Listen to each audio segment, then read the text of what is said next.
I have always wanted to farm. Ever since I was a child, I was in love with it, and I knew that's what I wanted to do. So I joke with people that I retired in my mid-30s and went to be a farmer, and now I work harder than I ever did.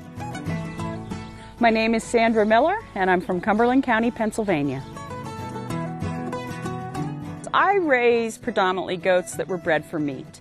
I have a 20-acre farm that's divided into paddocks. It's a variety of pastures and browse being woods overgrown with weeds and invasive species.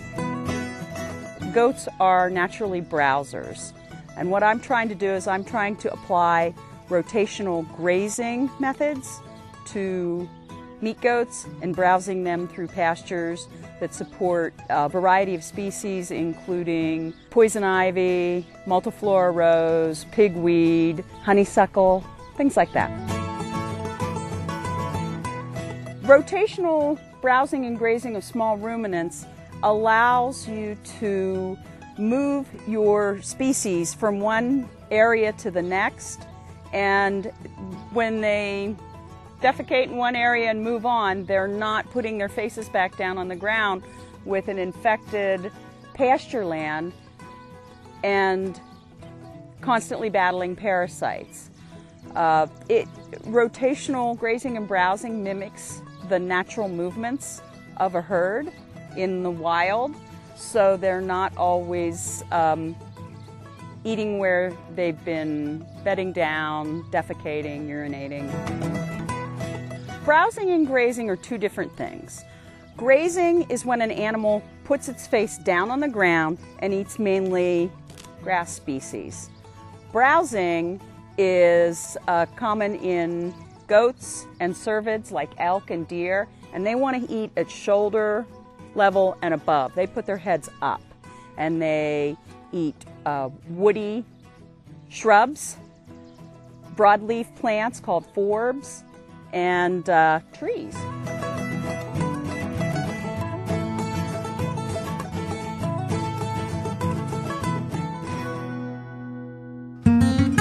If you're doing this for prescribed grazing or targeted grazing and browsing, it completely clears out the area. Targeted grazing is taking either any sort of animal that grazes and browses and putting them in an area specifically to remove the vegetation. It's becoming very popular in areas of the West where wildfires are an issue because the goats can get up on a hillside and clear off areas that cannot be mechanically cleared. They're good in environmentally sensitive areas, especially where you may have some wetlands that you don't want to spray with any sort of chemical sprays.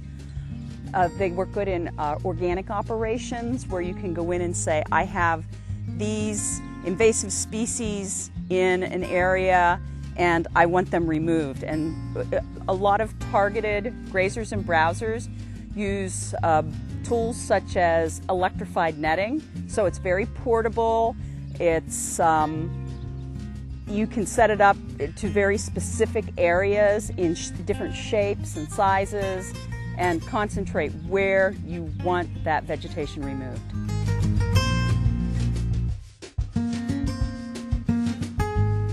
With goats, they will eat weeds before they will eat grasses or even some commercial grain mixes. I view weeds as dollar signs.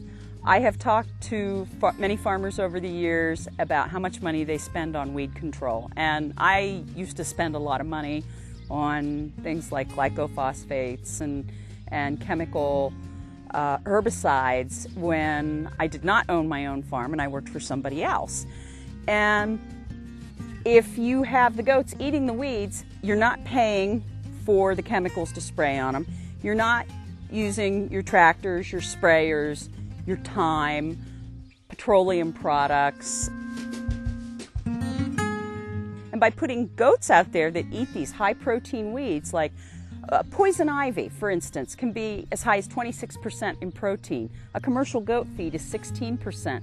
So whenever you turn a herd of goats loose on poison ivy, you're basically feeding them a nice big steak dinner. And the quality of meat that comes from a high protein diet like that, it really produces a phenomenal product. So essentially, you're turning your weeds into dollars. Economically, it makes sense. And you know, there are so many farmers today that are struggling. There are so many people that want to get into farming, but they don't have access to the land or the capital or even the knowledge and the market. And with goats, you can do that. You can start small, you can grow. As opposed to beef, they're more profitable. For what I can raise a beef and net $1,600 off of the meat, I can raise in the same amount of time, I can raise goats that will net about $3,500. You can spread your risk out over a herd, and the market's there. 80% of the world's population eats goat as a staple of their diet. And with the growing popularity in goat meat as a healthy choice, because it is lower in fat than traditional red meats, it's a no-brainer. I mean, for me, it's easy to market. I'm completely direct marketed. I don't do any wholesaling. Anyone who has an accent, I say, "Do you eat goat?" They say, "Yeah," and I tell them I'm a goat farmer, and then they tell all their family. I go to farmers markets. I have customers that come here to the farm. It's working out very well. I've been able to grow my herd significantly through this kind of rotational grazing and browsing. I support a variety of species, and it's significantly reduced the parasite load that most small ruminant farmers wrestle with. It's a very satisfying lifestyle, and that's why I do it.